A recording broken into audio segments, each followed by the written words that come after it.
Hello and welcome to Glasgow Doors Open Day's Digital Festival. This event will begin soon, but first we have a brief housekeeping message.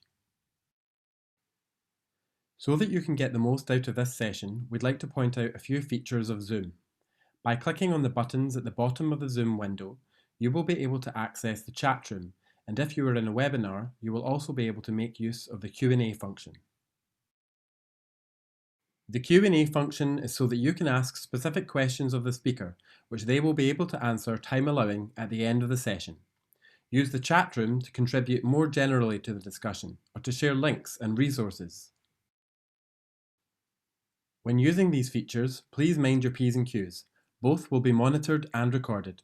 Most sessions will be recorded and uploaded to Glasgow Doors Open Days Festival YouTube channel and website. If you're in a meeting, please make sure you keep your microphone on mute unless otherwise directed by the host. If for some reason the session ends unexpectedly or you lose connection, please just click the link again and wait to be let back in. Similarly, if the host loses connection, please bear with us. We will do our best to manage any connection issues as and when they occur, and may contact you by email if necessary. Thank you so much for joining us today. We'd love to hear about your experience of our digital festival. Fill out our survey to be in with a chance of winning a prize. Our survey is available at www.glasgowdoorsopendays.org.uk/survey. We hope you enjoy this event.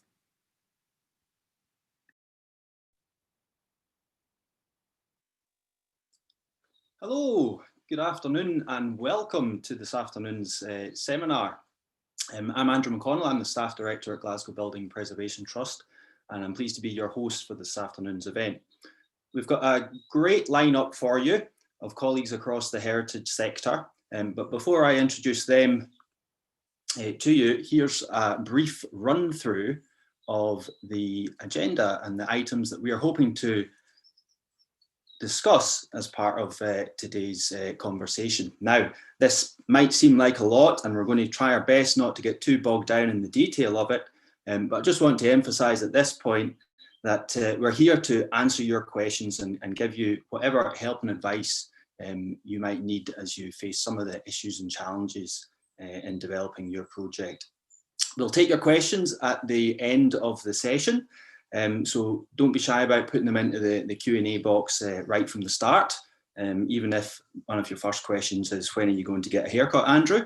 But without further ado, I'm going to introduce the rest of the panel. And first up, we have Sarah Pearce. Hello, hi, thanks for having me on your event this afternoon. So I'm Sarah, I'm the Development Officer for Scotland for the Heritage Trust Network. So for those of you who don't know what we do, we're the membership organisation for any professional trust or any community group who are out there rescuing and regenerating a historic building. We've got 300 members across the UK, but we've got 50 of those in Scotland. Our real focus is on peer-to-peer support and networking. So the idea is that whatever you're doing, whatever challenge you're facing, there's someone out there who's done it before, who knows a bit about that. So we want to put you in touch with them so that you can help each other out.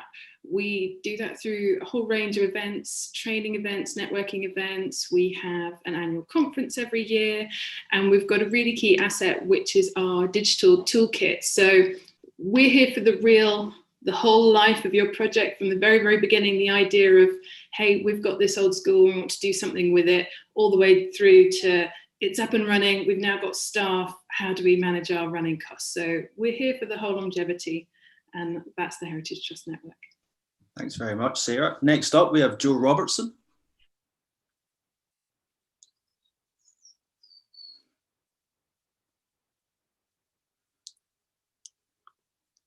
unmute myself. There we go. Hi there, everyone. Scotland Support Officer at the Architectural Heritage Fund.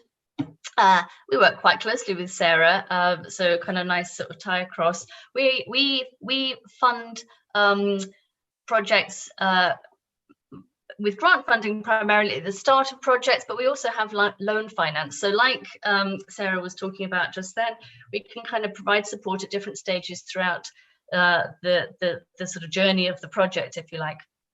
Funding is directed to helping community-led organisations find sustainable new uses for historic buildings, the key word there being sustainable. We've provided loan finance since 1976 and grants since 1990. Our grant funding in Scotland comes from Historic Environment Scotland, actually. In terms of eligibility, we are having to prioritise due to demand listed buildings. Project must be community-led. We need to see a change of use or ownership. And in terms of the grant funding, we're really looking at that kind of project development stage. So not the actual work, not the capital repair work, maintenance, but all the costs associated with a project before it actually gets on site. And I'm afraid we can't offer funding towards churches that are in use. There are just way too many of them. But I can tell you a little bit more about our grant funding towards the end, if you like. Thanks very much, Joe. Next up, we have Taylor Crosswhiter. Hi, thanks for having me. So I work for Glasgow City Heritage Trust. I'm the development officer there. GCHT is a charity, and our main purpose is as a grant funder to help enable projects that promote Glasgow's built heritage, engage the local communities with the historic environment, and provide conservation repairs for historic buildings. As development officer, I oversee the development grants, which help fund projects that find solutions for Glasgow's historic buildings and neighbourhoods. They basically are to help projects develop at early stages, or projects which help increase the resilience of Glasgow's built heritage. That means things like feasibility studies and business plans. Basically, when you're first getting started, that's where the development grants come into play. But my colleagues also work on our building repair grants, which offer up to £100,000 for actual conservation repairs for buildings. And I'm sure we'll get into a little bit more about that as we go along. Thanks very much, Taylor. And next up, we have Jamie Mcnamara. Good afternoon, everybody. Good to be here today. My name is Jamie Mcnamara, and like my colleagues before, I work with the kind of regeneration of historic buildings and assets. So I'm the Senior Project Officer at the Scottish Civic Trust, and I run what we have the My Place Mentoring Programme. So the My Place Mentoring Programme, in essence, it's a program designed to help those kind of initial stage projects all over Scotland, primarily with the Central Belt. The kind of hard of reach areas, the Highlands and Islands, and those that are kind of areas of economic disadvantage where there may not be support for buildings and building projects per se. So we help along a number of routes with these groups around governance, how to find good fundraising, how to vision their project correctly, how to rein in maybe expectations here and there.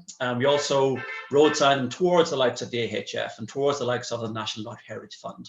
And we kind of handhold in the early days to get groups to a stage where they have the confidence and the empowerment to go on to kind of bigger and better things with the likes of the Heritage Trust Network. Thanks very much, Jamie. And then finally, I'll introduce myself. As you've heard already, I'm the Staff Director at Glasgow Building Preservation Trust. We're an independent charity that seeks to rescue, repair and restore historic buildings across the city, returning them to a viable use within their communities. From having delivered projects like St Andrews in the Square, the Brigate the first time round, Castlemilk Stables, Kelvin Grove Bandstand, we've got a wealth of experience as essentially a professional client on behalf of numerous charities and community groups over the city over the last 38 years. Since 1990, we've been delivering Doors Open Days in Glasgow. So last year was our 30th anniversary celebration of that. But most of our work and energy is spent on projects, and the next project that we'll be seeking to deliver is the rejuvenation of the West Boathouse down in Glasgow Green, a project that simply wouldn't have got to where we have got to today without having addressed a lot of the things that we're going to touch on in today's discussion. And nor would it have got to this place without the support of funders and stakeholders such as the Architectural Heritage Fund, the National Lottery Heritage Fund, and Historic Environment Scotland. So I think between all of us on the panel, there's a huge wealth of experience that is available to you today. And we're going to start our discussion. If everybody could just turn on their cameras and unmute themselves. We're going to start our discussion today with a bit of an open question. What makes a heritage project? What are we talking about when we say a heritage project? And I'm just going to punt this one straight over to Sarah Pierce. I think the thing is, these days, heritage is almost a misleading term, because I think what we're all used to talking about now is actually community. So traditionally, you saved a building because it was the only one left of its type, or it was the best example of something, and it was so historic and significant. Whereas these days, that's still important. We still care about that. But what we really want to focus on is, how's your community going to use it? What's the need? What do they need to use that building for? And how can we actually revive it for the long term? So really, that's what we're talking about when we're talking about our heritage projects, is how can you use that building, bring it back to life, get it running again, but actually help everybody nearby. And particularly, there's so much of a broad focus now. We're talking about eco-sustainability, about reusing buildings for carbon. We're talking about diversification. Who in your local area otherwise isn't accessing their heritage? How can we open it up to them and get them involved? There's lots of different elements at play. And as a funder, Joe, it's not just the category A listed buildings that you guys support, is it?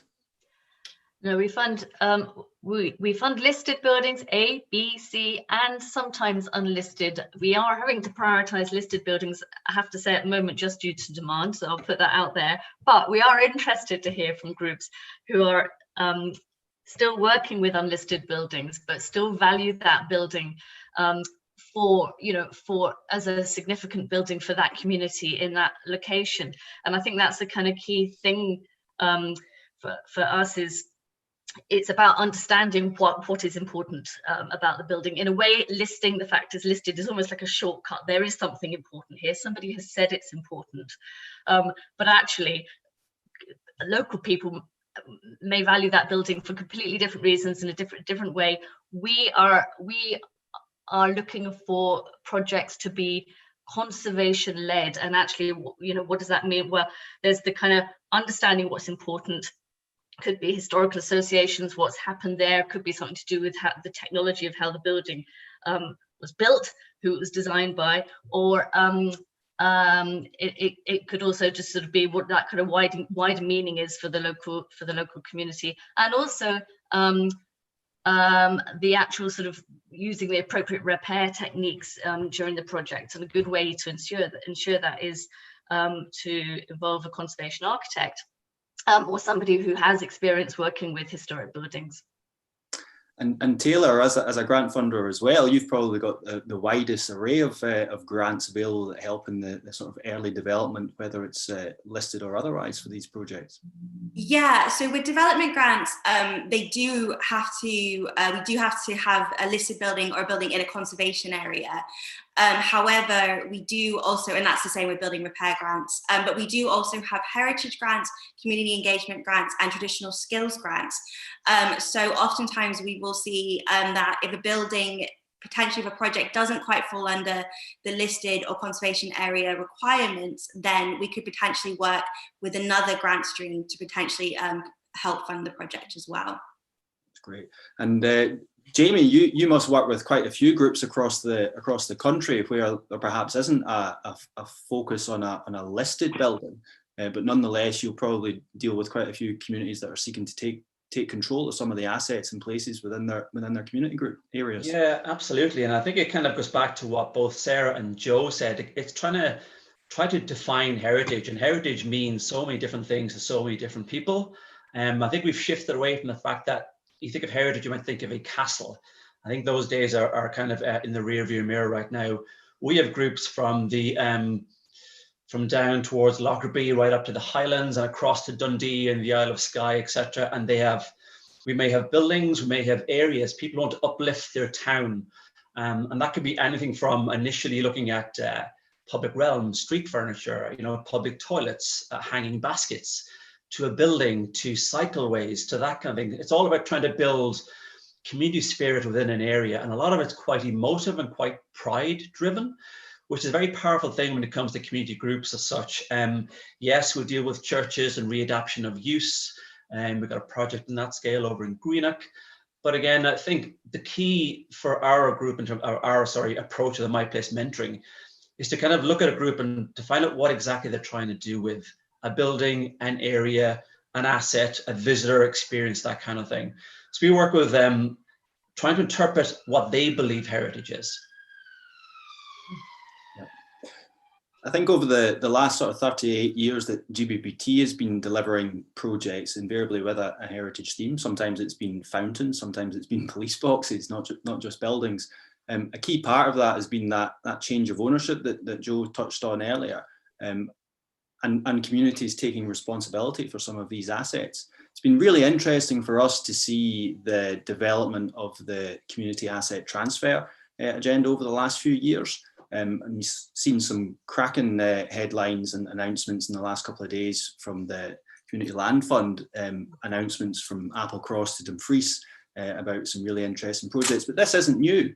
I think the Building Preservation Trust movement has been doing this type of activity about returning these buildings into community control for quite some time. And I wonder, Sarah, if you maybe want to touch a little bit more on the history of the Building Preservation Trust movement. Sure. I mean, really, it all started with one of our key funders for the National Trust for Scotland and their Little Houses Improvement Scheme. But the Building Preservation Trust really kind of took flight in the 70s and in the 80s and 90s. As we mentioned before, it was really focusing on rescuing the most significant and kind of architecturally important buildings. And it was a revolving fund. So they'd take on one building, they'd do it up, they'd rescue it, they'd sell it, and they'd move on. Whereas now we're really seeing more trends that people are actually retaining the buildings once they've been done up, and they're actually there to be managed by that group. So we've now got a lot of kind of single preservation trusts, single building trusts, who are really in it for the long haul. That's going to be their building and they're going to be managing it. And maybe this is a question to be split between Joe and Taylor. How do you think the sector has evolved in the last 10 years, perhaps even just in the last 6 months, about the sort of requirements and expectations of a successful funding application? Joe, do you want to go first? Or? I'll do the 10 years bit. I mean, it is that kind of shift away from the focus on the building and the fabric of the building, to, I say, not away from, but hold that, but also what does that building offer? So it's that building within the local place and the local community. So it is, when we're assessing applications, we are still looking for that kind of, the building to be repaired. That is still a key thing. I think there's a little, perhaps, sort of chat around, we've moved away from that. No, we still need that, but we're also looking for the sort of wider people benefit as well. So you're basically doing more and delivering more in that project. I think that's really been the main shift. And so if folk would come and say we need funding to fix the roof, that's sort of in a way a bit not the kind of it's not just that, there's more to it than that. Yeah, definitely. That's exactly it, is that we, as important as the building is, we do also need to see those community benefits, and we need to sort of demonstrate that this building is being looked after and it does have a future beyond just, as you say, just a roof repair or what have you, that there will be more going into the building and into the project. And that might sound slightly daunting if your main focus is just looking at saving a historic building, but I would almost flip that and see it as an opportunity, because oftentimes people say, oh, it'd be lovely to have this building back into use, but it would be, you can then look at what some of the community needs in that area are, and then use that to create a really good project that both saves the building and also provides that community benefit that a lot of funders, I'd say almost most funders, are looking for these days. And I guess that's a big part of those early stage discussions that you have, Jamie, with the various groups you're working with. And just to maybe move us on to the next item, do you want to start us off on just how important those relationships that you develop in the early days of your project are, and the partnerships that need to be developed? Yeah, no, it is. And you're very right. It's a very critical part of taking a project from its inception stage into like it's actually up and running as such.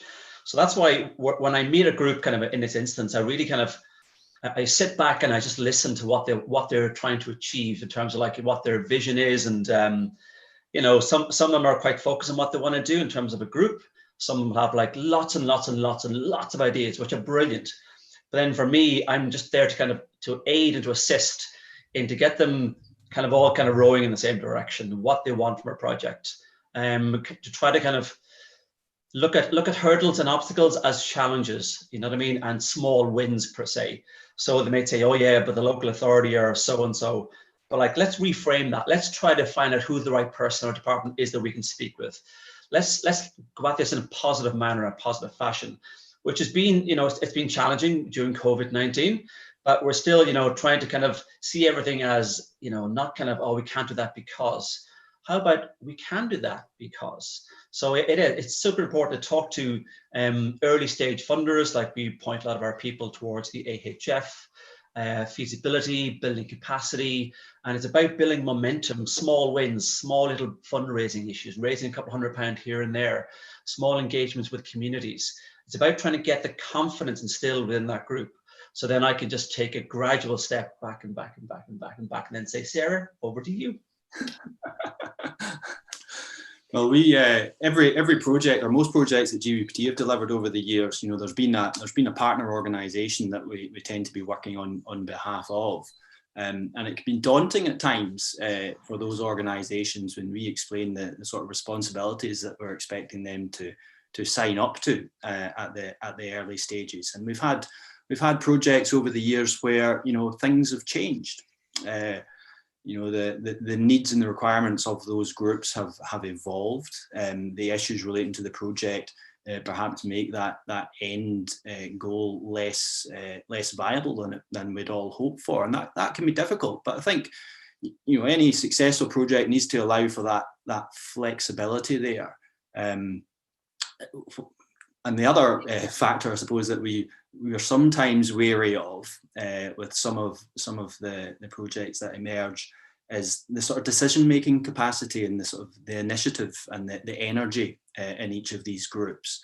You know, we develop projects for the benefit of some of these groups, but it's because we are taking those responsibilities and the risk ourselves in the delivery of it, that we are able to be quite decisive and keep things tipping along. And sometimes decisions by a committee is hard enough, but decisions by several committees can be even more difficult. So, you know, I think there's definitely a balance to be struck in that array of stakeholders and partnerships to still be able to get things done. Andrew, can I just pick up on actually something you both just said, which is that I mean, I think that there's quite a lot in a way that a group needs really to do in a way before coming to AHF. And actually we're an early stage funder even, but all that Jamie has talked about and Sarah and the support that these two organizations give is almost like kind of building the foundations, sorry, for kind of getting the project really kind of sort of getting the group together, getting the sort of shared ideas together. And it might not be really completely sorted out, and that's part of what our one of our grants can help with. But even what Jamie was saying there about the kind of little bits of fundraising and showing that you're connecting into the local place, that can help just demonstrate that it isn't just one person or two people, but there is actually that kind of there's a kind of good little team there, and also that you're connecting in with other stuff that's happening locally, and that comes across really well.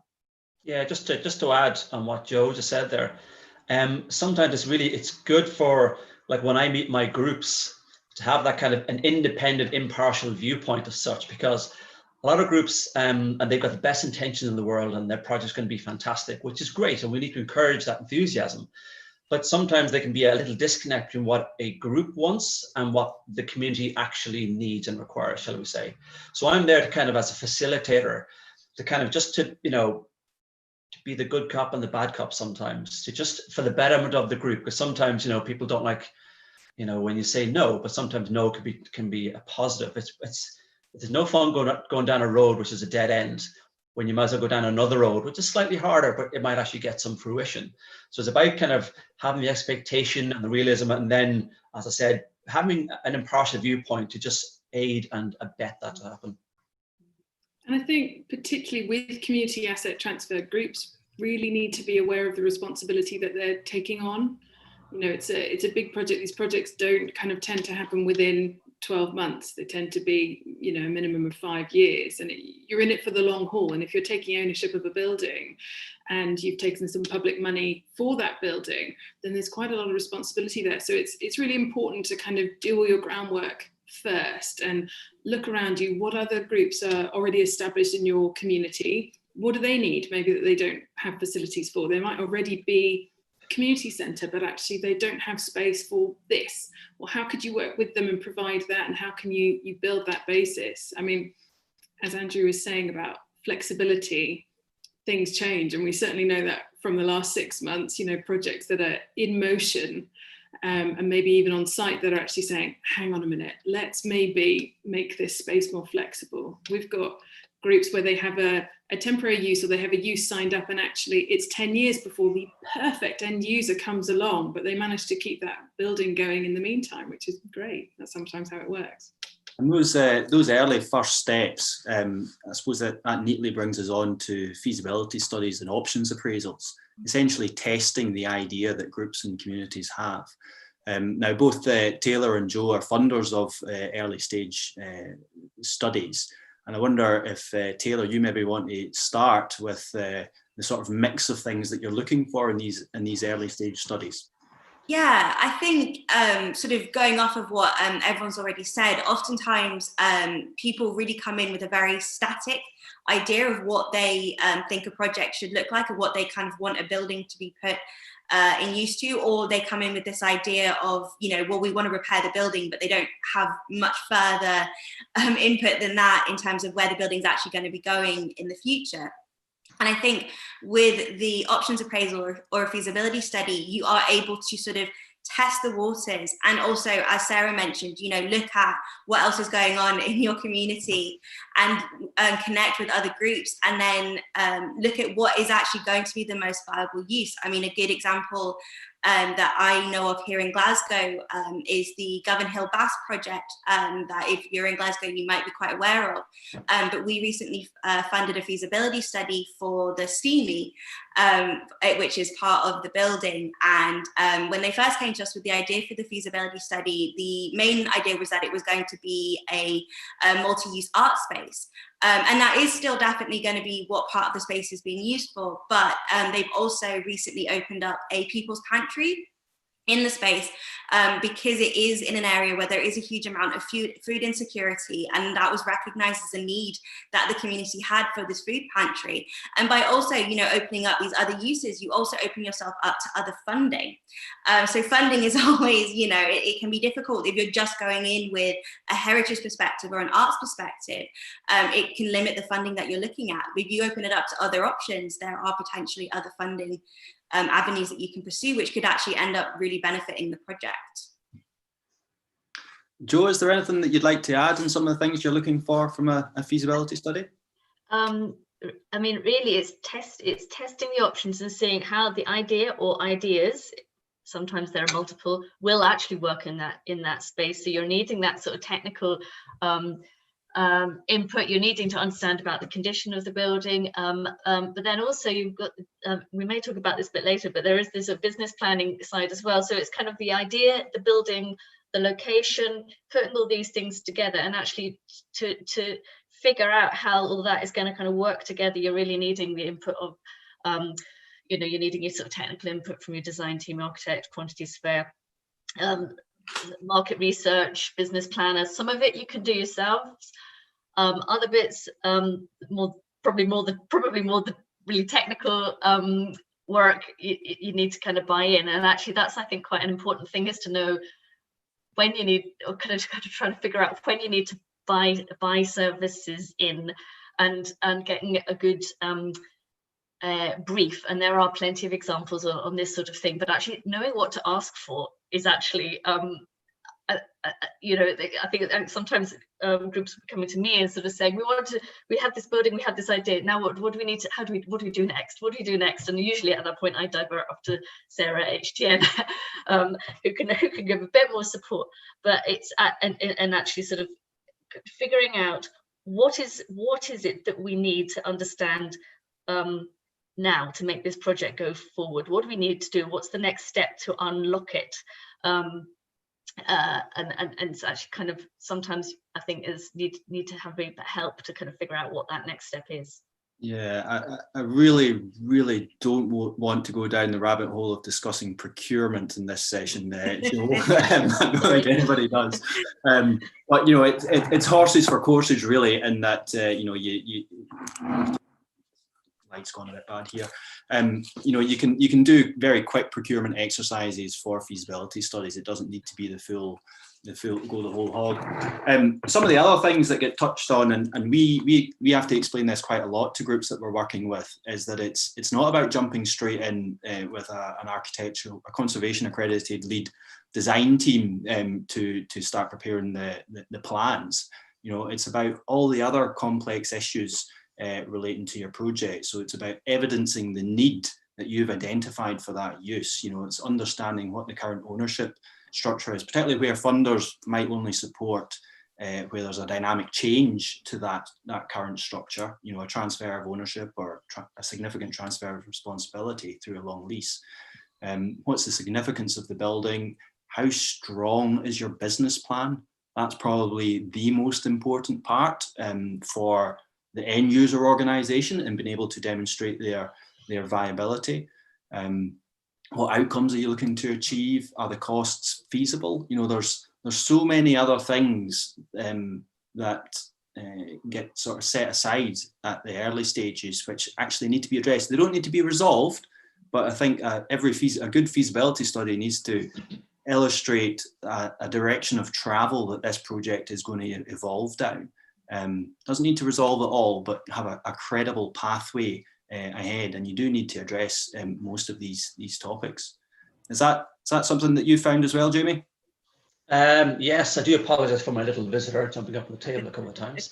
Yeah, it is, and it's a kind of, because I discuss it with groups at a very, very early stage, like only about 8 to 20 days of support per year for the groups. So it's about kind of trying to set realistic goals and realistic aims. Because it can be very easy to get swamped down with business plans and feasibility and conservation architects, and you know, I don't know what a quantity surveyor does, etc., and I want £5 million per project. So it's just trying to kind of bring that back to you know, a bit more of a kind of easy, achievable, smaller steps as such.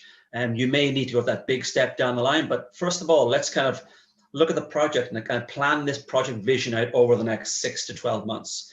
Because as Sarah touched on, you know, you may not break ground for 5-10 years on a project, depending on scale. So it's about keeping the goals realistic. And I find that having groups at the early stage where you can set realistic small wins, it's crucial in building trust in the group, momentum, connectivity with the community, and then just the sense of achievement that goes with that.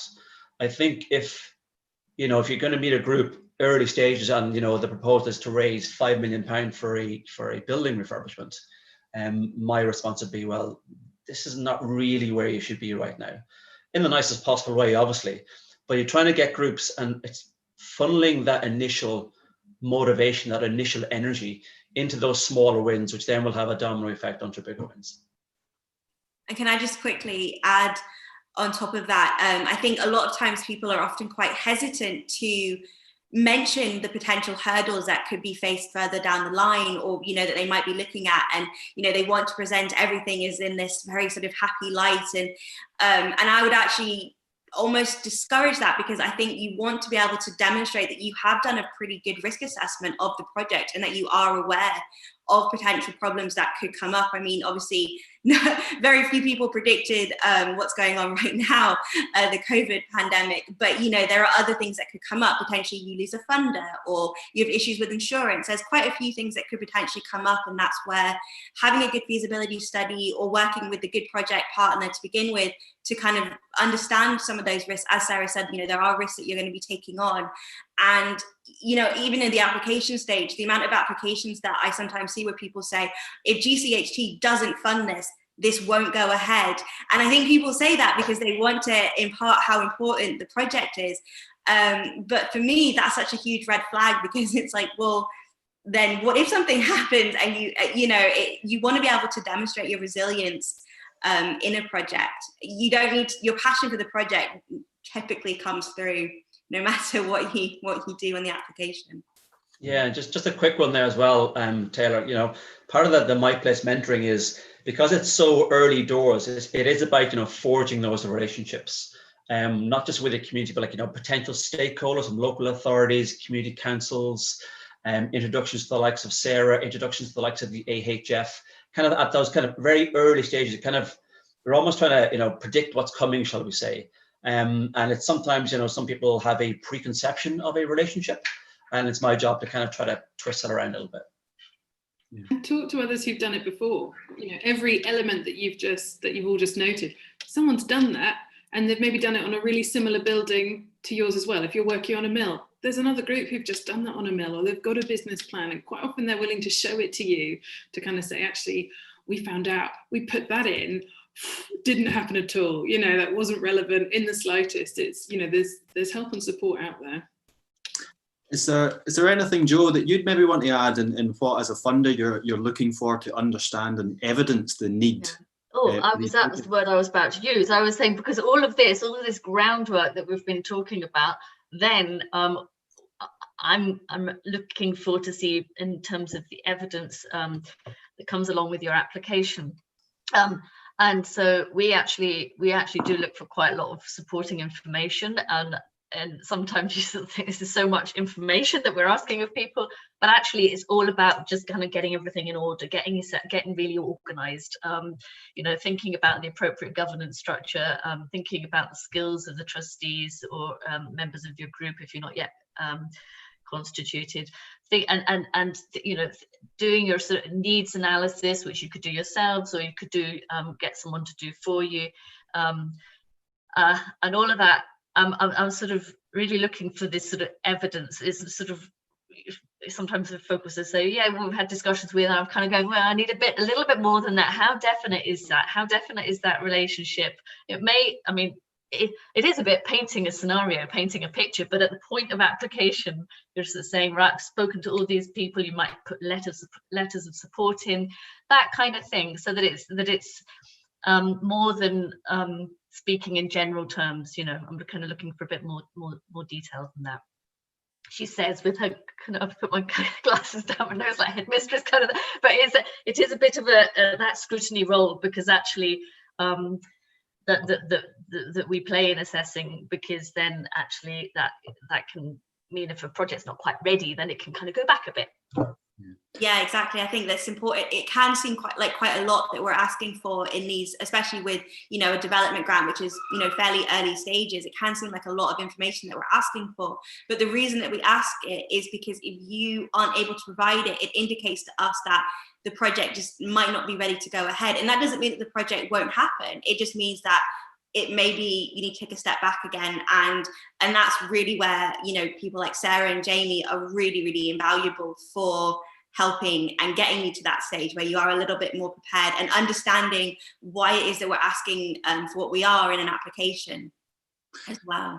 I think it's probably worth chipping in here that, daunting as it will seem at times in completing some of these applications, and sometimes it can be quite exasperating. Yet the questions that you're being asked, you know it down, and it can be frustrating that it isn't self-evident to the funders. But actually, it's really important that you take the time to work through these applications carefully and just to spell it out. They might be bleedingly obvious to you because you're so close and you're so passionate about these projects that it's always worthwhile just setting it out as clearly and, I have to say, as concisely as possible, because I think there is a risk that, you know, if you think how big some of your own funding applications are, think about the grant officer who maybe has to deal with a whole batch of them.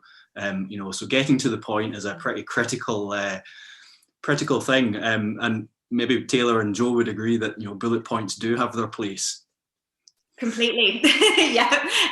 I think it's almost like, you know, when you apply for a job interview, or, you know, you're doing some other application, and running it past somebody that has no connection to the project can be really helpful. You know, doing that sort of 30-second elevator pitch of what exactly it is that you're hoping to achieve, or, you know, find your most pessimistic friend and ask them what they think of your project, you know, and having that external input is really helpful, because as you say, I mean, we see it all the time, people who are so passionate about the project, but unfortunately we do need them to lay that passion out and explain how it is that they are hoping to achieve what they're hoping to achieve.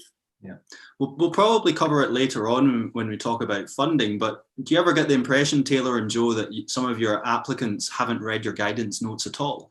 I always find that, or I've suggested to a couple of groups in the past, that actually just read the guidance notes for you know, this fund, in particular the lottery. I always find their guidance notes are excellent, because it helps folks get their head around what it is the funder is looking for, and also whether they are actually ready. Sometimes it gives them ideas of other things that they can do before they make that formal application. But I'm guessing you might get the odd application, Joe, that. Yeah, I think, I mean, it is all there on our website, but I know that, I mean, not everyone likes, some people like to chat about stuff, and I'm very happy to chat about stuff, but I usually end up pointing people back to our website,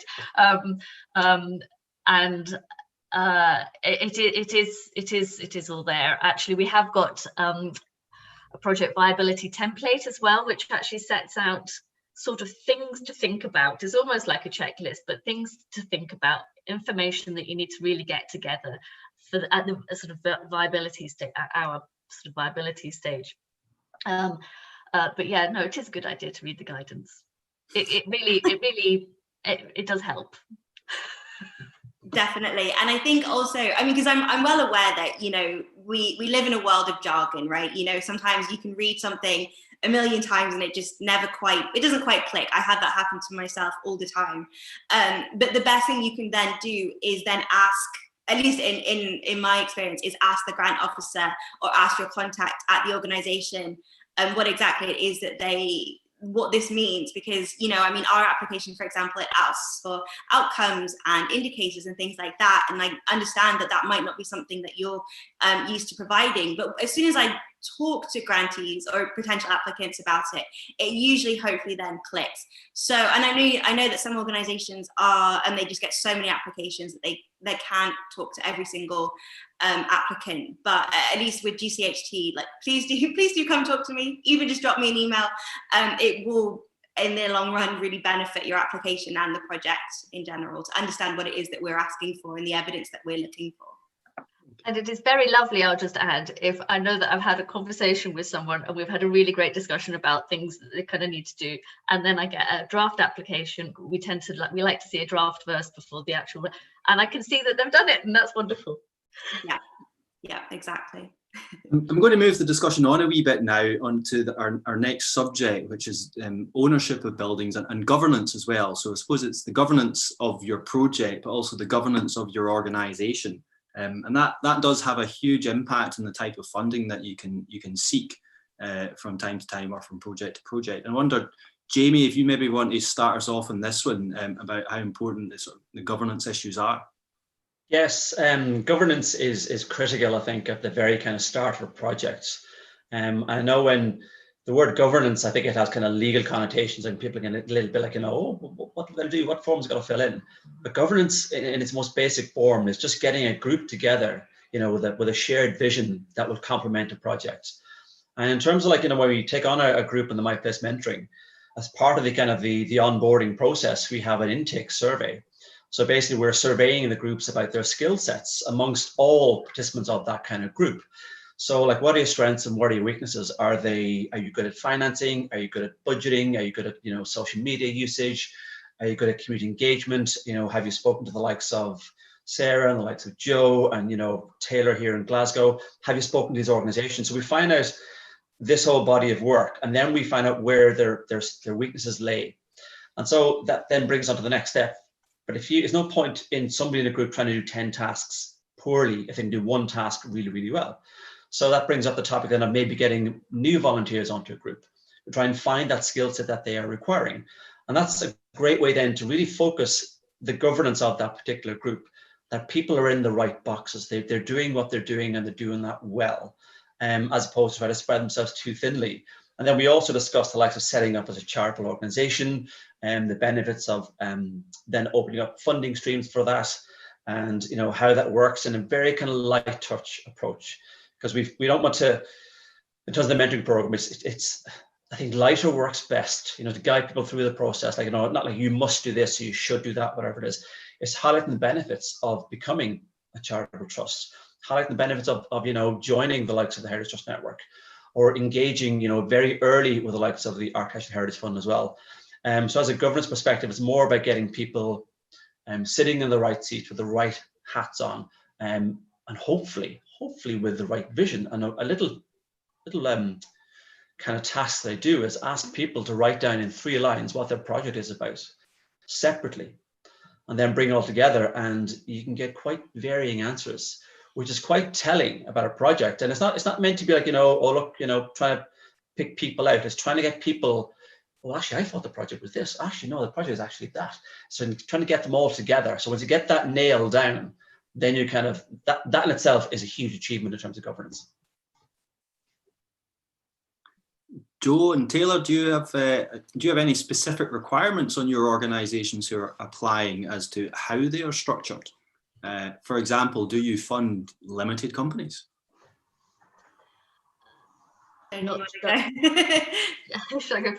the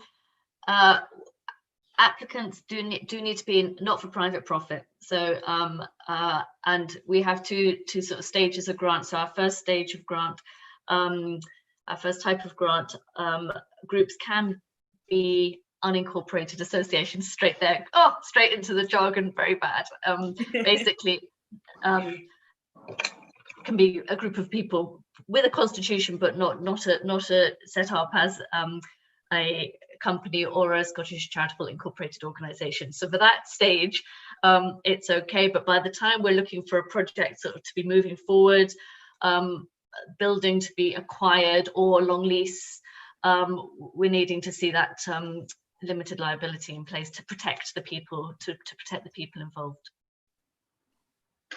With ours, because we do look at it, we're usually a little bit earlier stages than what Joe and the AHF sometimes look at. So for ours, it's not specific. It's basically, there's no hard and fast rules of who can and can't apply aside from, we do have some rules, as Joe mentioned earlier, places of worship, unfortunately we can't fund, and we also can't fund public bodies, local authorities. But it's more about the project and what exactly it is that it's hoping to achieve. And that's what's important to us, as opposed to the actual organisation of the people who are coming to us, what sort of letters and things that they have besides their names. It's more about coming to us and saying, this is what we want to achieve, and then we can identify whether or not that provides the outcomes that we would be looking for in a project. I think one of the key ones there that I'm just emphasise is that applications generally need to be on a not-for-profit basis. This idea that a building owner can apply for a huge grant, and in some way that money could end up in private hands, and somebody might make money out of a big project like that. And it seems to shouldn't require repeating, but every now and again you do get these inquiries, and I'm sure it's the same for both Taylor and Joe, that they do get some of these unscrupulous inquiries from time to time.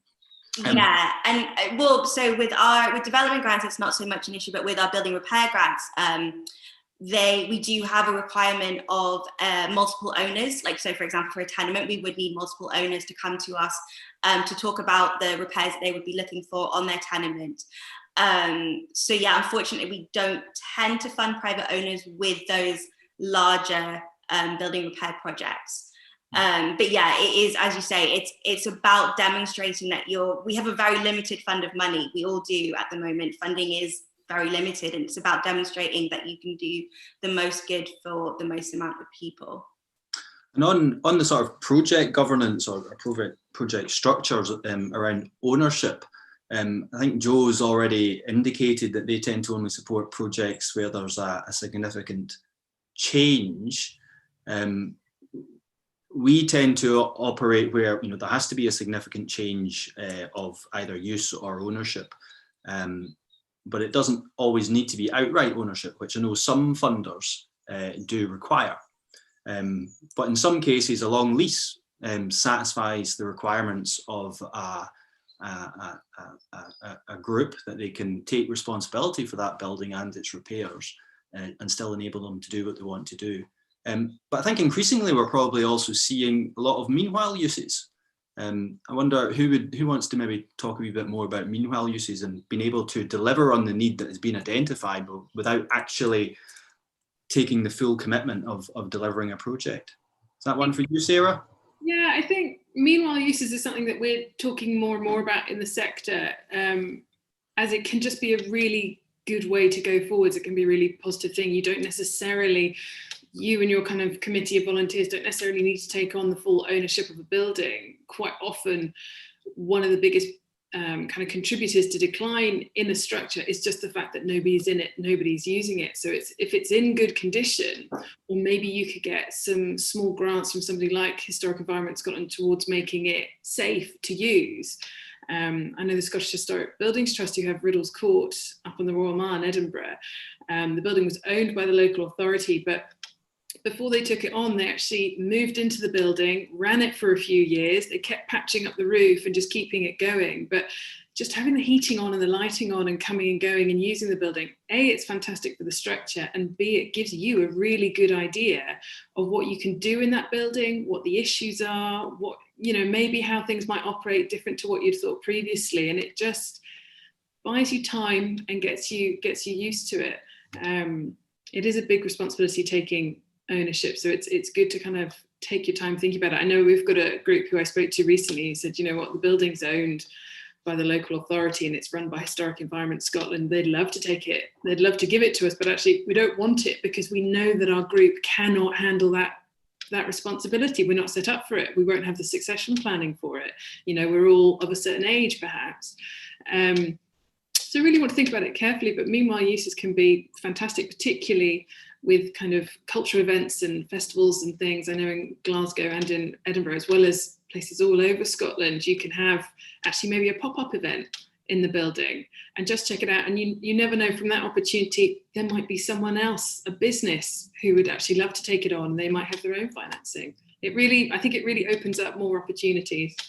And it's really great evidence that you're capable of doing what you want to do in that building if you're able to demonstrate that through meanwhile use. Yeah. I wonder, Jamie, if that's something in the discussions that you have with the groups you work with, where maybe people change their aspirations from achieving full outright ownership of a building to then ending up just doing meanwhile use in the short term. I think it's kind of more of in my experience, more kind of dry run of what the building might be used for. Like particularly say you might have a group who might want to take on a building as a museum, for example. So they will just use the building that they have kind of earmarked for the project, and run a couple of exhibits there and run a couple of events, shall we say, in the space. But it's also a really good opportunity then for public engagement, to engage then with the audience that come in. Just grab them, have a little informal chat or a quick survey, and we're thinking about doing X, Y, and Z. Are you in support of this? So you're also getting not just the feel for how the building might work for the purpose that you want it to work for, but you're also engaging them with an audience that you may have never engaged with before. And I often try to impress upon groups that sometimes you might get the most random but great idea out of left field from a random person at a Meanwhile event or that kind of thing. So we don't have huge experience of that with the particular groups that we have currently, but we would always encourage them to use a building and before taking on the liability, as Sarah rightly said, and that may suddenly take a project from step B to suddenly being overwhelmed. I would just add that we really like to see Meanwhile use. It's really great way to test out the building, test out and make those connections.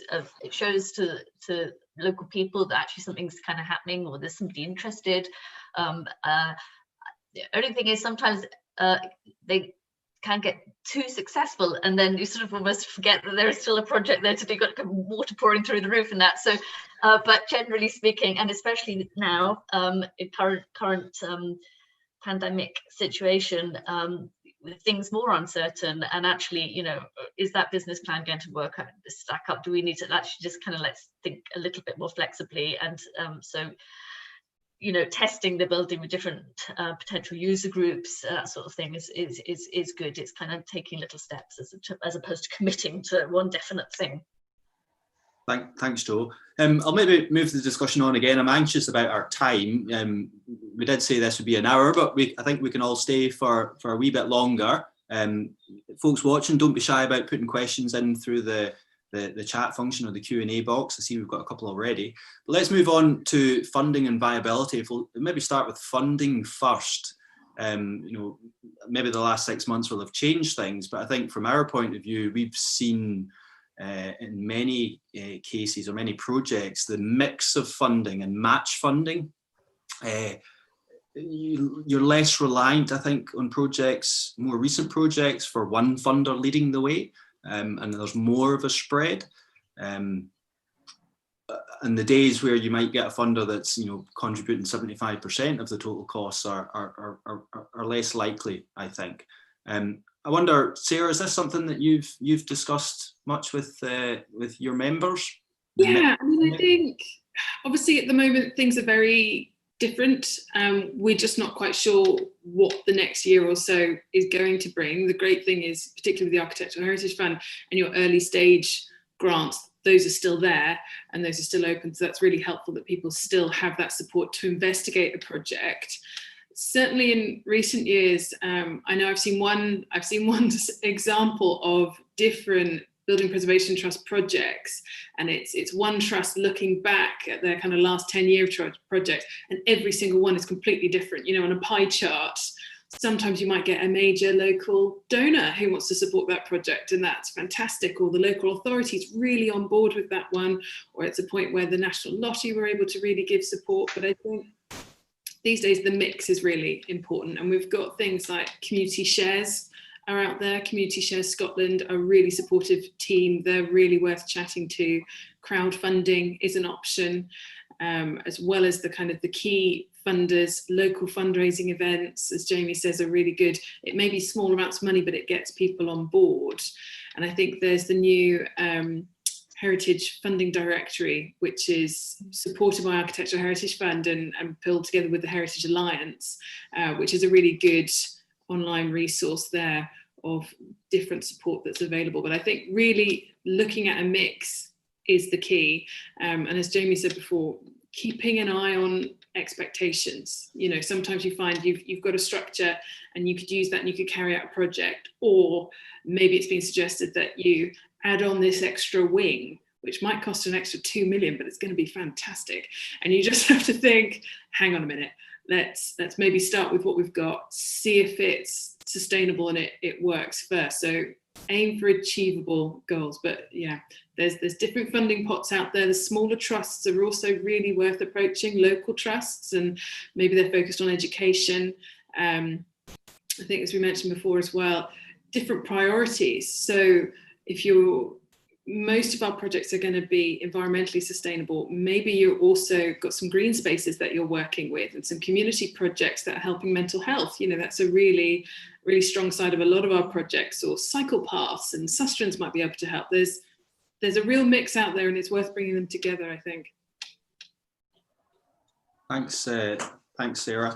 I think that looking at and being realistic about the sort of funding that you can pull in, sometimes it's the smaller funds that can make the biggest difference, which maybe sounds a bit weird. So for example, on the West Boathouse project back in 2016, GBPT did its first crowdfunding exercise or campaign through the My Part Scotland portal. And that was a target to raise was, I think, 5k towards the development cost. So it wasn't funding that was necessarily going to be used for the bricks and mortar, the capital costs. It was going into development costs, which I realized, it took me a wee while to realize, but it wasn't about the money that was raised.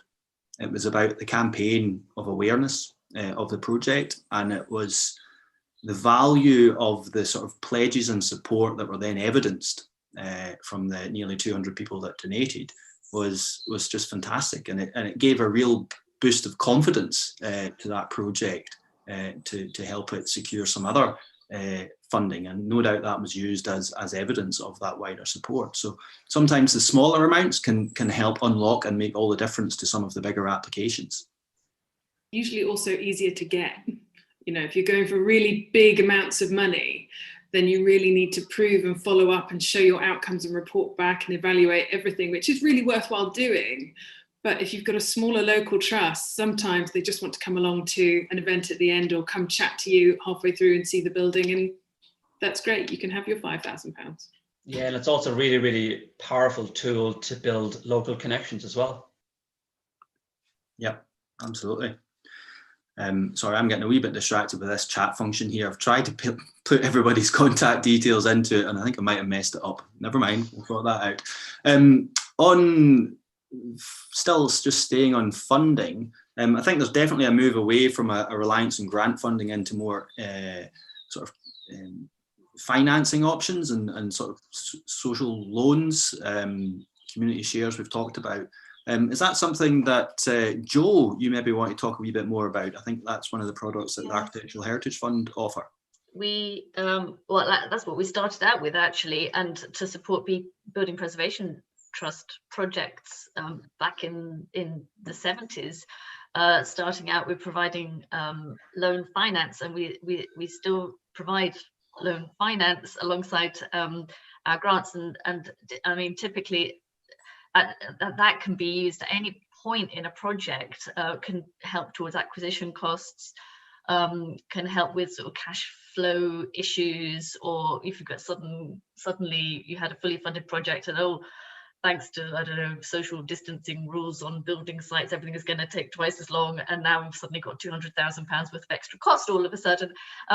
Unexpected increases in cost we can help with through loan finance. So it's worth thinking about, but not every group is really up for that.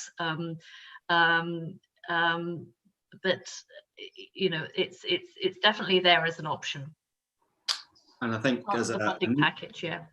As a neat link into our next item, I think the ability to take finance does require a robust and viable business plan, and maybe we should have dealt with this earlier in the proceedings, but I can't emphasize enough just how important a robust business plan is in the sort of sustainable delivery of some of these projects. Jamie, I'm guessing that's something that you raised with your mentees mentorees in an early stage. Yes, but it's kind of almost the kind of second or third stage of this discussion we would have. And there are plenty of local resources that I would distribute to the groups on how to write a good business plan, point them to online resources, but also again, with the caveat that don't expect to get it right first time. It's always good to kind of reach out to other groups who've written business plans and that kind of thing. A lot of kind of local kind of charities might have a resource available, most of the time free, to assist with business plan writing and that kind of thing as well, which is really good. So yeah, we just try to get everything, and also keep them in the thought process of whatever you're doing with a project, with community engagement or project viability, or coming up with an options appraisal. This is all part of your business plan moving forward. So it's not seen as a big heavy piece of work, which is kind of daunting. It's kind of encompassing everything to do with the project. But we forward on templates, as I said, previous examples of business plans, and yeah, help them with that and review them towards the end.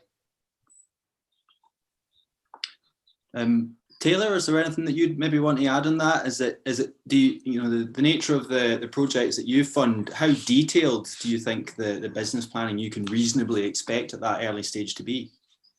It depends on the project, as with a lot of these things.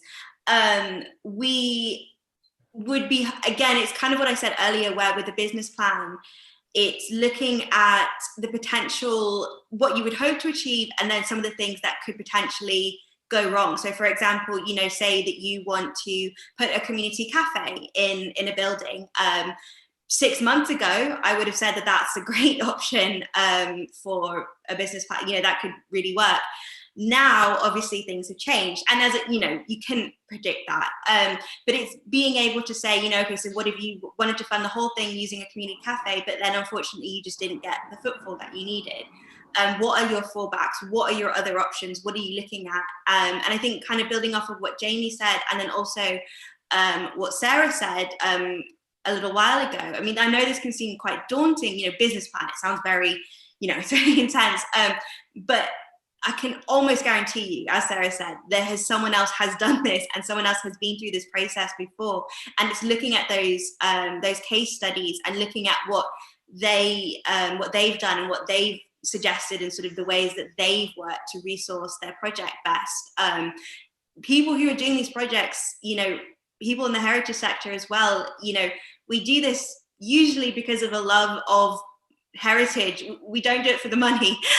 So these people are open to discussions. We want to impart our knowledge, and people will usually be willing to kind of help you along the way. And I know also that Heritage Trust Network and the AHF also both have done recently really great events online that people can attend, and you can learn from people from all over the country about what worked for them, what hasn't worked for them, and kind of learn those, learn what pitfalls you could be looking at. And also it's not just about the negatives, also about the successes and learning about how people got to their goal and got where they wanted to be. I also think it's important to really be still very clear about what the kind of overall goal really of the project is, and that's kind of what Jamie was sort of talking about, getting really clear about that, because I mean, we see a lot of applications to sort of community hub type idea, and they've got a lot of sort of different mix of uses, which is kind of can be good because you get your fallback options. If something fails, you've got another source of income. But just thinking about actually what do we want to have in this building in terms of activity that we want to offer for free or very low cost, and what can we add into that, into this mix that will actually then help carry and sustain that. Is that an important thing to be able to to be able to offer some space to some users, for example, for free? What can we do to kind of balance that and sustain that? And that sort of comes back a bit to what's it all for? What you're trying to achieve with the project. So that always quite closely connected in with the business planning and the kind of looking at the numbers for once you're into the operational phase, after you've done the restoration project, And also just to add to what Joe said there, I mean, the simple ratio that we say to some of the groups is that kind of that famous kind of 3-to-1 ratio. I'm not talking lime mortar here, by the way. It's like having a space that can kind of make income in 3 different ways. So having a cafe is all well and good, but like if that cafe is in a space which then you can push the chairs back and have a rentable space for other activities at nighttime, or you can sell artwork from local folk on the walls as well as another potential earner. So it's trying to just look at a space with not just kind of one viewpoint, maybe like 2 or 3 or 4 viewpoints. So that way, even though you have an overall business plan and a vision of your project, you're also then really creating a sustainable angle to the business. So if your cafe is not doing so well, as Taylor said, because of COVID, well, maybe it could be a space that people can gather, whatever guys we're allowed to do in the future. But there's artwork and there's other events, and it becomes a space that can have several different hats on as well. I think that's super important. Also, just to quickly add, in terms of we are, discussing things with COVID and, you know, the response to that and what we're going to be looking at in the future. I do think we also need to be looking at, it seems that we're going to be moving away a lot from having city centres as the real hub of where people are working and spending a lot of their time. So that could actually, in a way, benefit a lot of heritage projects, because it provides people with more of an opportunity to look at their community and look at what's needed, and things like, you know, communal working spaces, you know, somewhere where you don't necessarily have to go into the office, but you could potentially, you know, physically distance from people while still working in a space and still get some of that office atmosphere and still get a little bit of that interaction, is potentially a really good opportunity for some buildings going forward that may potentially not have had much of a use before, but people might not have known what to do with them. So yeah, obviously COVID is a huge issue, and it's something that we're going to have to really look at carefully, but also looking at potentially there are things now that we could do that wouldn't necessarily have been viable, you know, 6 months ago. I maybe just return to this sort of specific business planning. We had a discussion yesterday, in fact, with a group where, because we tend to work in partnership with these groups that are already in existence, there isn't the same amount of sort of speculation about the nature of uses that are being proposed. One point that we emphasised was when we were asking whether additional support was required for business planning through the project, you know, are there consultants that they might benefit from having the support of? And actually, the people that are going to know the figures and the numbers for how your organisation is going to deliver its activities, that's you. You know, nobody knows the figures better. It's absolutely critical, if there is a consultant providing support, that's a full open book relationship, so that they can understand entirely what it is that you're proposing to do, and to help test and tease out some of the unknowns, because that's where the external support is most beneficial, where you don't have that knowledge or experience. It doesn't always work out. You know, we've had projects where, you know, the business planning just has meant that the project isn't viable, but it actually saves you a lot of time and money in the long run if you do get that early response. But on other occasions, it can actually be the making of the project, because you know, an organisation can end up in a much stronger place, and being able to use that building as a security to lever further finance in the future, if required, as well as perhaps a source of unrestricted income to help them deliver on their charitable services. So, you know, there's pros and cons to the good, both the good and the bad building business planning processes. Sarah, is that something that you find people get quite tied up in the business planning of projects? Yeah, I mean, it can be tricky quite often. Groups, one of the things that I think about the Heritage Trust Network is, I always feel like it is particularly there for the groups who've maybe got the power to take ownership of a building but have never done a project like this before. So it's all new to them. So I think the business planning element can be really scary. And then what's tricky is that sometimes you can then pay someone, you can commission someone to do it for you, but then you still don't really know what you're looking at. So it's really worth, you know, taking the extra time to make sure that you are completely getting to grips with it. And you touched upon that sometimes it's not going to go anywhere, and actually sometimes you have to walk away from a project, and it's well worth knowing that after maybe spending 12 months doing it than spending 5 years doing it. And I know Verdant Works in Dundee, which is a fantastic visitor attraction now. They came and spoke at one of our events recently and kind of talked us through their whole process. They did the full business planning, workup, architect designs for 10 different uses for that building. And, you know, each one of those would have taken maybe a year. And it was, this is what we're going to do. This is how the finances are going to work. This is the design. Okay, let's fundraise for it. And each one didn't work until they got to the 10th idea. Sometimes that's incredibly inspirational. Usually it makes you feel incredible relief that it's not your project. But there's lots of different ways of doing things. And sometimes you walk away, sometimes it works. But there's lots of different ways of doing these things, but it's worth getting it right and saying, actually, that business plan doesn't stack up, or I don't really understand it. I'm not to grips with it. And maybe I shouldn't just rely on that one person that we've paid, and maybe we all need to have a session and figure it out. You know, it's worth taking the time with it. Yeah, and I think maybe if not that I've asked the panelists to prepare a little top tip for any of our attendees, but one of the things that I think I've reflected on over the time that I've been at the Trust is that, you know, the application that you're making for funding in many cases, you always need to go a little bit further than the guidance might require to help strengthen your application. Business planning is the key one there.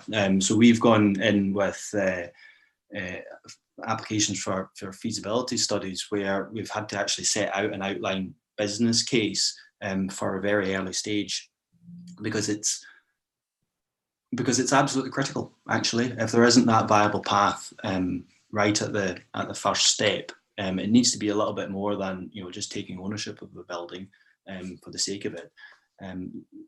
It's increasingly important that that the viable business plan is evident at the early stages of the project. You know, it doesn't need to be particularly detailed at the start, but it certainly needs to be there, I think. I'm anxious still about the time, and I would encourage people, if they do have any questions, to pop them into the Q&A box, and we'll get to them in just a couple of minutes. But I'd just like to sort of take this opportunity again to invite our panelists to remind our attendees of what support is available through their own services and also the resources that they might have on their website. GBPT, if I lead on this one, GBPT, you know, we tend to work with various community groups in partnership to deliver capital projects, but we also do a sort of consultancy type service if more support is required in the delivery of projects. Sometimes we operate as a sort of project manager for folks. But we're also just at the end of the phone. If you ever do have a difficult and challenging issue, you know, give us a call. I'm sure Sarah will reiterate this with all of the members of the Heritage Trust network, but it's not our first rodeo. We've endured some of these challenges before. Even if you aren't working with us directly on a project, we're desperate to be able to help in whatever way we can. So yeah, don't be hesitant about picking up the phone or dropping us an email over the coming months or years as you're trying to develop your project. And I'll maybe hand over to Sarah to let everybody know what support's on offer from the Heritage Trust network. Yeah, absolutely. I think for us, as I said before, we're here for every single stage of your building project, and it could be that there's one in your local village and it doesn't have a roof and you want to really get something going there, or it could be that you already have a building, you're using it, you're running it, but actually you need to carry out some roof repairs or add an extension for more space or something. It's really every stage for us. And there's just somebody out there who's done it before, so we're here to connect you to them. We're funded by National Trust for Scotland and Historic Environment Scotland through the Architectural Heritage Fund. All of those organisations recognise that they want you to know more about the whole context of a project and have an idea before you take it on, before you say, hey, can we have £500,000? You need to know what this project is going to look like and how long it's going to take. So that's why we're here. And we've got the great thing about the upside of COVID is digital events. We've got fantastic programs that were meant to be happening throughout the UK, but currently it means that everybody in the UK can access them and beyond. So do take a look at our website for all of our upcoming events, because we're quite jam-packed at the moment. And again, it's every stage of a project. It's what I wish I knew before I started. It's business planning. It's talking to consultants. It's all of the above. So yeah, take a look. And Jo? Yeah, so as I had right at the very beginning, we have basically with the loans, which I've mentioned a little bit about, and happy to hear from people on that, and I could pass you on to my relevant colleagues.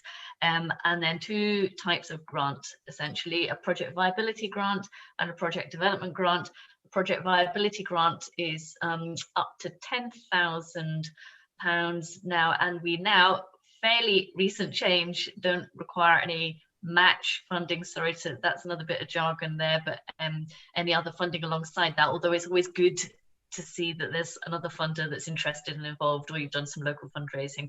So that's project viability, and that's typically for investigative things like condition surveys, structural surveys, measured surveys, surveys in general, outline cost reports, that kind of thing, and outline kind of architectural input.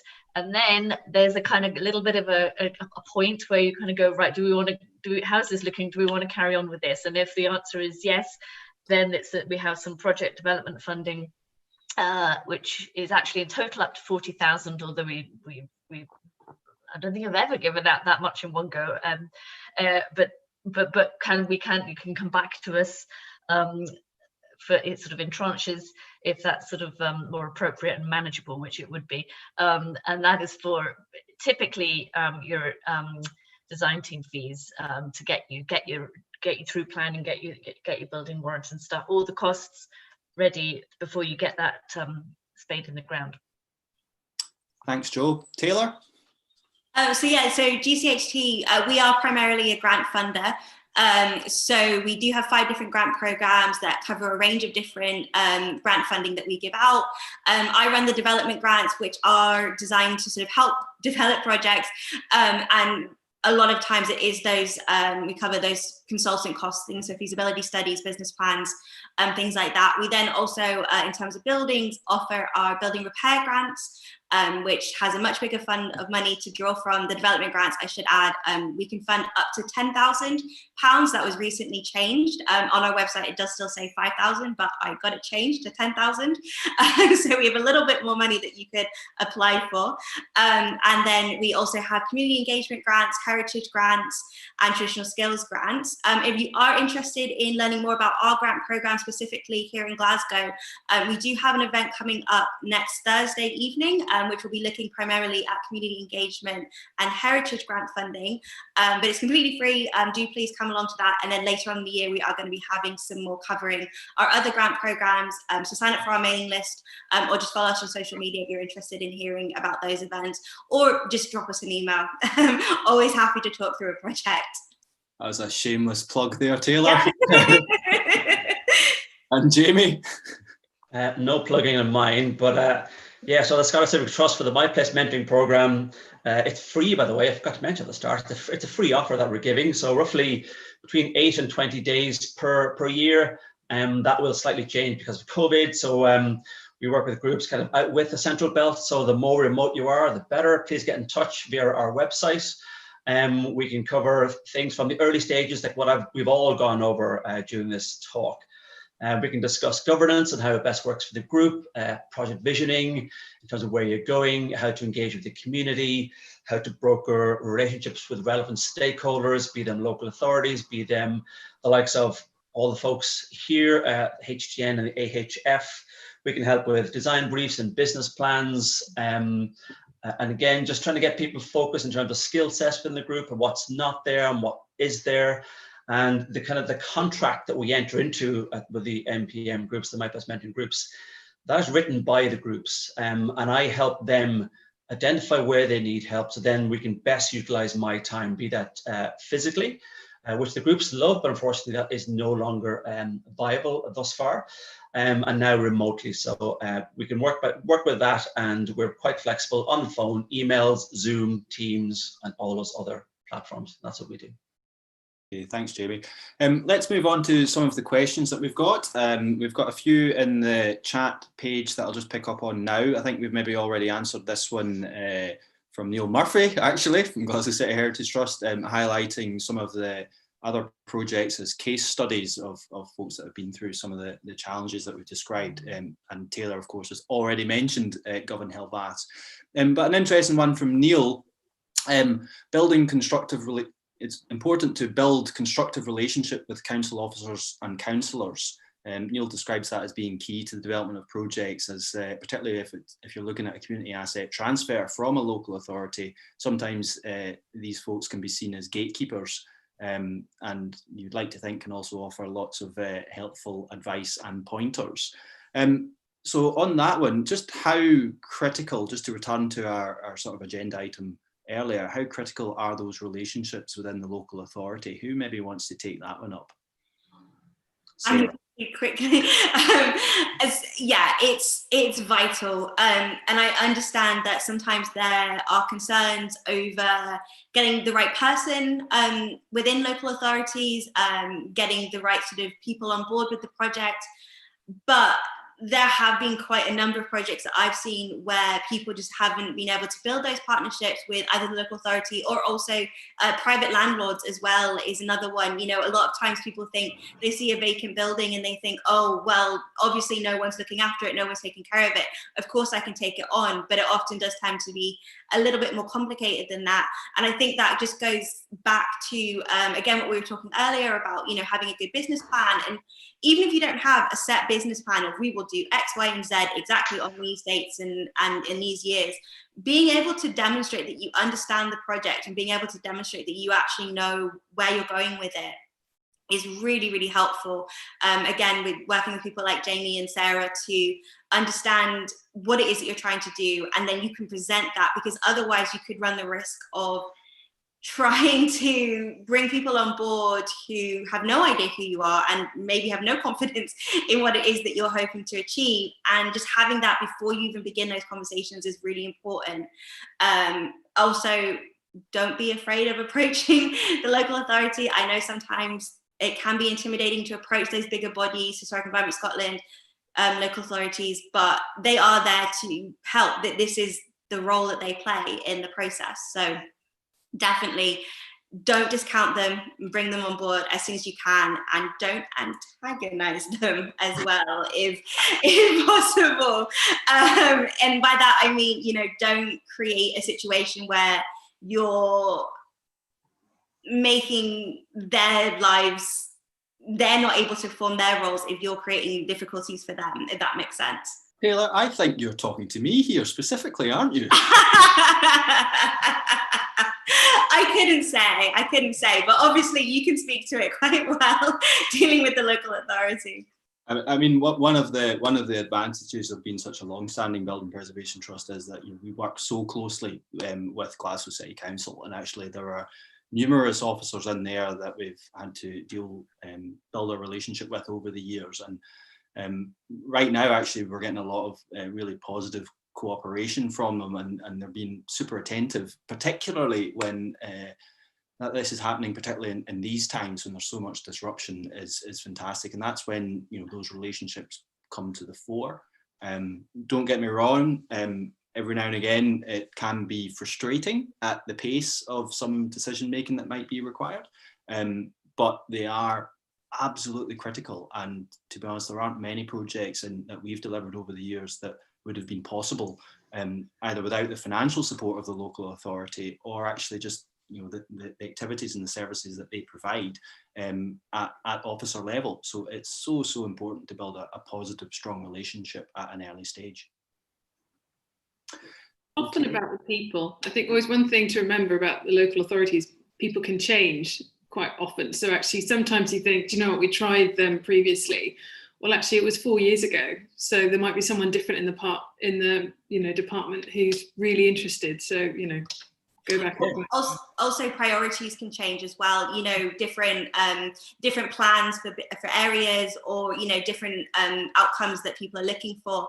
You know, we're just, most of these organizations are subject to different outcomes, things changing. GCHT has been around now for 12 years or 13 years, but we've in that time had to change what we can and cannot fund, you know, so things do change, and it's worth bearing in mind. If you don't succeed first time, then do try it again. A no doesn't necessarily mean a no forever. Yeah. Oh, and write to your councillors. That's the other thing. If you're struggling with anything and you want to build up your project in the mind of the council, get your community group and anyone within your community to write to the councillors, because it does make a difference. Yeah, that sounded almost like a top tip from Taylor there about not getting too disheartened about rejection. And from our point of view, you know, most of the projects that we are seeking to get funding for, you know, there are many more rejections than there are successful applications. So, you know, take the feedback, get the feedback, act on it, and just use it to strengthen your efforts and your resolve.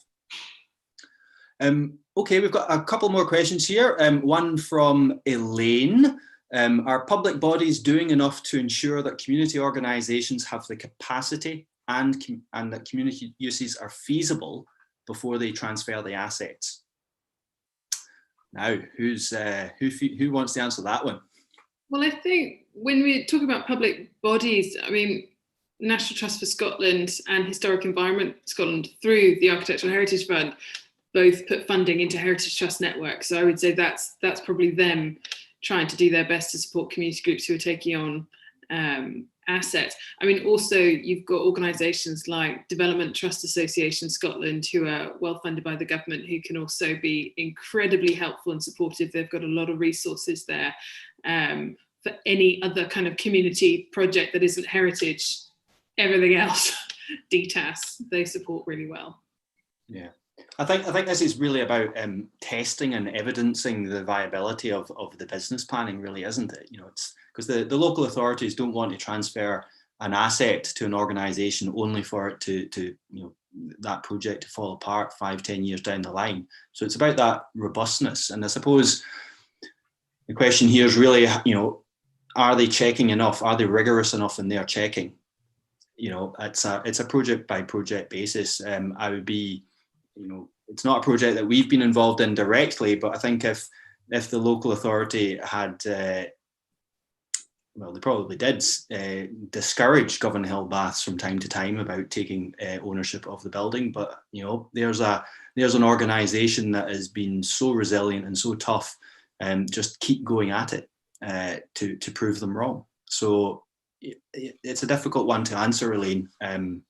So apologies for fudging it. Perhaps Joe or Jamie or Taylor wants to give a more robust answer.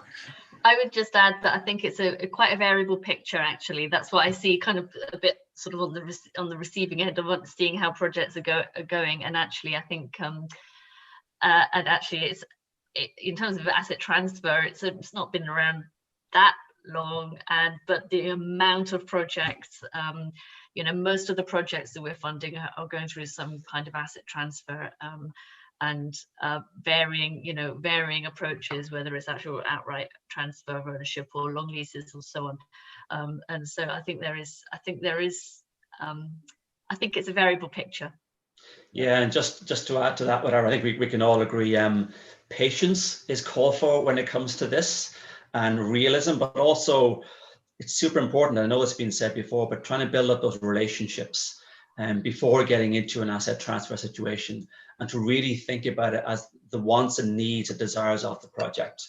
And yeah, building up relationships and evidence base of what you can do and what you have done in the past is really important as well. Okay, we have a question from Anonymous. What do you feel the future of funder assessment of community, social and heritage value could be? So that one's going to go straight to our funders on the panel. And I think we're going to nominate Taylor to answer this one. I think I think that there has been a recent pushback a little bit against this whole idea that listed buildings and buildings in conservation areas are the only ones that are worth funding, and that because you have the listing or the conservation area that kind of demonstrates that it has value. I think and hope that we'll maybe start to move away from that going forwards, and that people will start understanding that there is value in buildings, even if they're not listed, even if they're not in a conservation area, that these they're heritage assets, and that's regardless of what designation they have on them. And I hope that then opens up people to be able to apply for more funding. So that is a potential direction that we could go in. It would depend on a lot of different factors. I think looking at what's going on at the moment, we are definitely in a situation where getting funding can be a little bit more difficult and people are more risk averse.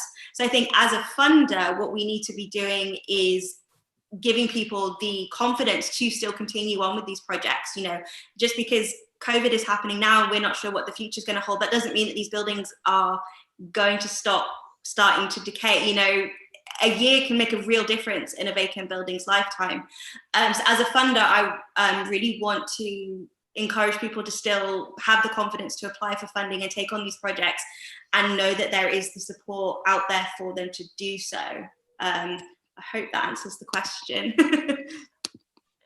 I would add that I think in a way we can accept applications for unlisted buildings, and at the moment we're sort of prioritizing a bit the ones that are listed and or in conservation areas, or but interestingly, quite often the ones that are coming forward that are unlisted are actually kind of almost, it's like more at the edge of kind of, it's almost pushing the boundary in terms of what we're how we think about heritage. So actually, I would still encourage people to pick up the phone and have a conversation with us.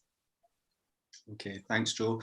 I don't think it's a comment, it's not a question, but it's more of a comment again from Neil of Glasgow. Just reminding folks that it's great if you are having a business plan developed and you have consultant support, it's critical that the group takes ownership of that. You know, you absolutely need to understand that document or that report that's been produced in your name. And not just to accept things, to challenge some of the details and to seek clarification where you don't understand. Really good top tip from Neil is that make sure you get that all that information in soft form and digital form, and because the business planning exercise isn't something that you just do, you tick a box and you forget about it. That's something that needs to be with you and with your project from before feasibility, through the project development period, through the capital programme, and critically for the long-term success of your organisation, all the way through the delivery of your activities and use of the building. So it is really important that you've got access to all that data and you keep revisiting it, because it's not just a done and dusted stage of your project, it's something that will be with you all the way through. And just on the point, and Neil makes a very good point, and I've seen the good side and I've also seen the not so good side of where groups who can be led down a merry path by professionals and not really in the most positive of fashion. Yes, it's very careful if you have your vision to not be kind of suddenly at the behest of the professional who may know better, but to try to, you could be in a position where you may lose control of the project, and it becomes something which, you're almost sold a vision which is fantastic on paper when it's all done up in, wonderful architectural drawings, but in terms of feasibility and sustainability, it's just not achievable. So then you're actually then in a very difficult situation of, you have to say no to people. This is not a viable project, and it's not a criticism. It's a lesson learned. So it's also, it can be turned around as a positive, that instead of somebody else running with a project, you have to keep reminding yourself, this is your project. This is what you want to do, your vision, and yeah, just be very careful with actually who can take that forward. Yeah, that's exactly what I was going to say. Basically, being really comfortable with your project team. So when you are bringing on people, not just with a business plan, but architects, and when you're doing feasibility studies, working with a team that you feel does actually understand where it is that you're trying to get to. Because I have seen situations where architects, and they just, either there's a miscommunication or people are just having different visions for the project, and really being able to take control and say, no, you are, even if you are getting grant funding to do the feasibility study or business plan, you are still the client, you are still the one in control of the project, and being comfortable with that team is really important. And all of the feasibility studies that I've seen that have worked really well and that have a lot of potential and will hopefully get implemented are ones where you can tell that the group have worked really closely with that project team to create what it is that they need. Because essentially, when you're paying these people to do these, they're doing it for you and they're providing you a service that you could not necessarily do yourself. Some cases you could do a business plan yourself, but with other things, with architect's drawings and things like that, they are there to give you something that you need to continue on your project, but they are doing it for you. So make sure that you feel comfortable with the project team that you have on board. And a good way of finding a project team, looking at previous projects, looking at architects practices that have done similar projects, have a community focus. Things like this is going to be really helpful going forwards. And if you get the right project team, they can do so much of the work in terms of giving you that roadmap of where you're going. They can really help you do that and take away some of the fear, maybe. Thanks, Taylor. And I think our final question is going to come from one of Sarah's members, Maura Samuel, who asks if we have a position regarding fundraising for capital projects right now, given that funders are so focused on resilience. And I think that's probably one for Jo in the first instance. Yeah.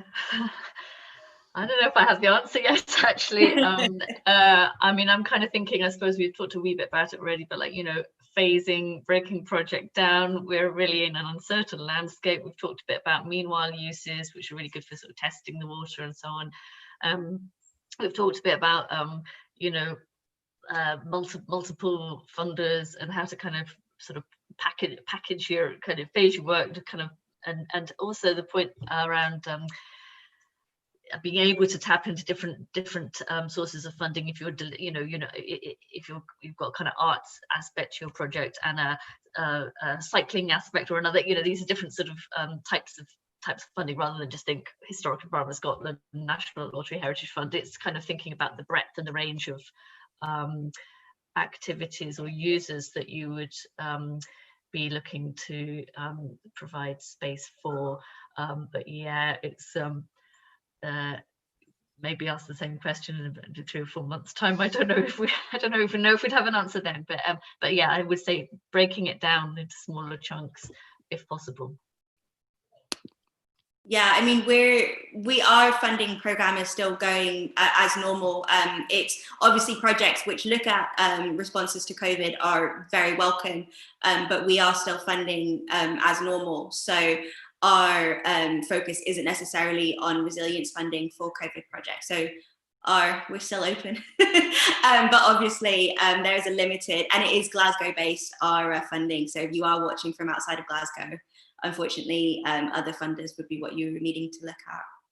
But what I should say there is actually, yes, our funding is for sort of project development. So this is thinking about the kind of for the fundraising plan, basically for the capital works. But we are seeing just really in the last month, I'm now getting applications through for what I'm kind of calling the COVID rethink business planning. You know, so that's what groups are looking to do now. I think all I would add to that is that it's now more than ever, your applications need to be pretty strong and robust, and to try and eliminate as much risk as possible. The funders won't want to take too many risks on the projects that they support moving forward. So the emphasis really does need to be on strengthening your applications and your project as much as possible. And hopefully today's discussion will have been helpful in that respect. So before I go on to thank our panelists and the cameo appearance from Jamie's cat and Jo's daughter, I'd just like to take the opportunity to remind everybody that the rest of the Glasgow Doors Open Days Festival programme is still ongoing. We're just over halfway through. If you only joined us halfway through this session, Maura, don't worry, it has been recorded and it will be getting shared on the website in the coming days. That's the case with most of the live events through this week. It just leaves me to thank our panelists this afternoon, Jamie Mcnamara from the Scottish Civic Trust, Taylor Cross-Whiter from Glasgow City Heritage Trust, Jo Robertson from the Architectural Heritage Fund, and Sarah Pearce from the Heritage Trust Network. Our contact details are all in the chat box. We'll probably do a wee follow-up email with those web links and contact details in the future. But other than that, that's all from us, I think, this afternoon. Just thank you all for attending. Thank you. Thank you, everybody. Everyone.